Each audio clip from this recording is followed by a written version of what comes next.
The Toronto Raptors, 25 and 57, of course, missed the plan. You're not going to get into the plan with a record like that. But I think the bigger story that needs to be covered is the fact that Pascal Siakam and OG Anunoby have finally been traded. Pascal was traded for Bruce Brown, Jordan Nwora, and some picks. Meanwhile, OG Anunoby was traded to the Knicks for like a package of RJ Barrett and Emmanuel Quickly. And it's really weird to think about the difference between those two trades because Siakam is definitely the better player of the two, and yet it feels like the Raptors got less for Siakam because for OG, they got two solid young players who could be building blocks of the future. I'm not convinced just yet that Emmanuel Quickly is going to be an all-star. He could be.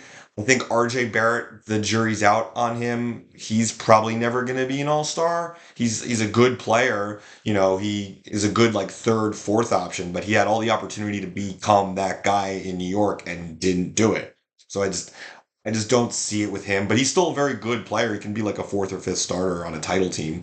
Emmanuel Quickly, maybe he becomes like a Tyrese Maxey type someday. Most improved player, all star. That whole shebang. And they did play it together in college, so that certainly the comparisons are very warranted. But yeah, getting those two in the OG and Anunoby trade when you get just picks and Bruce Brown in the Siakam trade, and I like Bruce Brown. I'm a big Bruce Brown fan, and yet it feels like Toronto's trying to trade him, which seems kind of weird. He did have a procedure recently, so he's out for a few weeks. I don't know if that means he's going to miss the regular season or just preseason, but either way, it seems like the goal is to trade Bruce Brown when you could actually use Bruce Brown if you're trying to eventually win. To be fair, winning doesn't really make the most sense for Toronto this upcoming season. They're still kind of in that in between playoffs, play in conversation. They could easily sneak into the play in conversation in the Eastern Conference with a lot of teams trying to tank.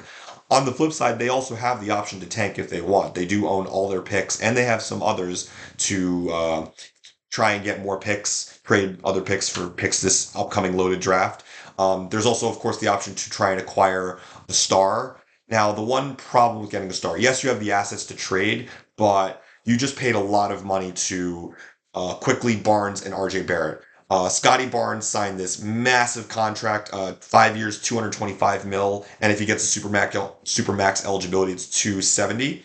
Manuel Quickly, he got his deal of 5 years, 175, and then you still have RJ Barrett's deal. And between the three of them, you're paying the three of them 99 million this year, and that number's only going up in subsequent years. So getting another expensive contract is kind of difficult, but I'm sure there's some way to get some other guy onto the roster.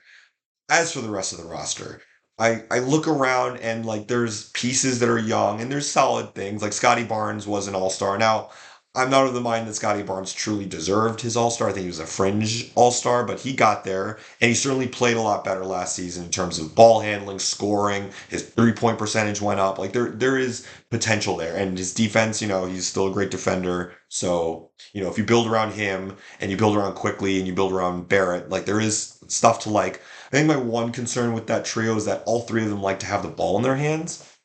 And on top of that, like, where does Barrett fit into all of that?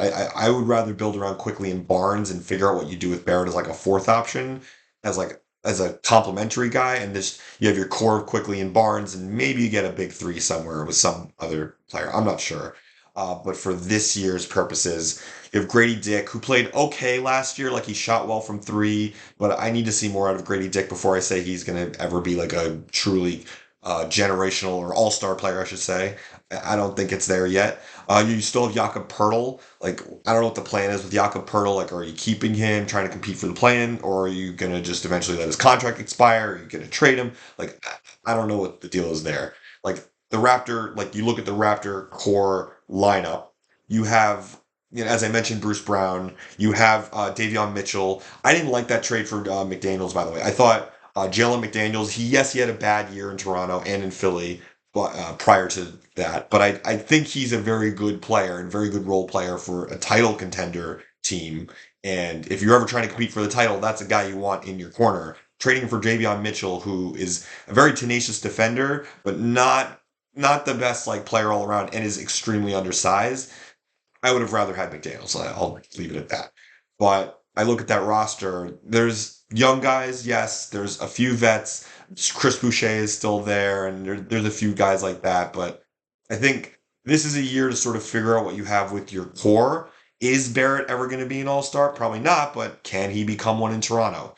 Ditto for Manuel quickly. And then Scotty Barnes, does he ever take that next leap to become superstar level player? I think you focus on that for this season. If you can make the play in, great. If you don't, no big deal. I currently think they're in the play in conversation as like a 10th, 11th seed. They certainly could jump up to 8th or ninth, but that to me is not the purpose for the season. For this season, figure out what you got with the core, figure out if they're worth the money, and then everything else is just an added bonus.